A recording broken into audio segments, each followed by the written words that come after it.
The mirror age, how we change when we finally see ourselves. We're standing on the edge of something completely new. For the first time in history, humanity is about to meet itself, not the version we perform for the world, not the filtered persona we build to feel safe, but the real mechanics underneath. Until now, most people could go a lifetime without having their behavior reflected back with any accuracy. Maybe a therapist or philosopher would get close, but the vast majority of us never had to face the truth of our patterns. That's about to change. With AI, behavioral science, neuroscience, and philosophy converging, we now have tools that can describe how we operate with frightening precision. And once you've seen the blueprint, you can't unsee it. This is going to be hard, because when someone or something shows you exactly how you behave and why, it can feel like an attack on your very identity. Many people will reject it outright. They'll defend, blame, lash out, distract themselves, retreat into ideology. Entire systems might even try to suppress the language that exposes those truths. But underneath all that resistance is one liberating fact. It isn't anyone's fault. Humans behave the way they do because they're coded to. Our patterns are shaped by environment, experience, and biology, often laid down many years ago without us even realizing it.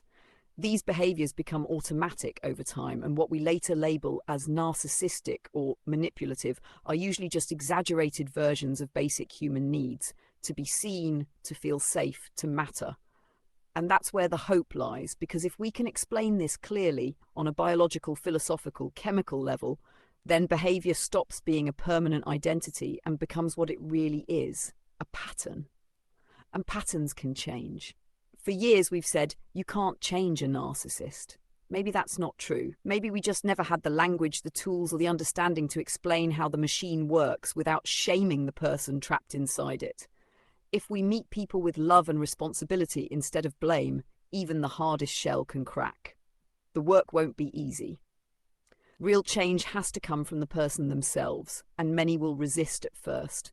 The old strategies will surface: guilt, denial, blame, avoidance, because they've always worked.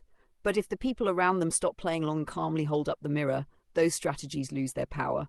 Over time, new pathways form. The code rewrites itself. What we need now is maturity.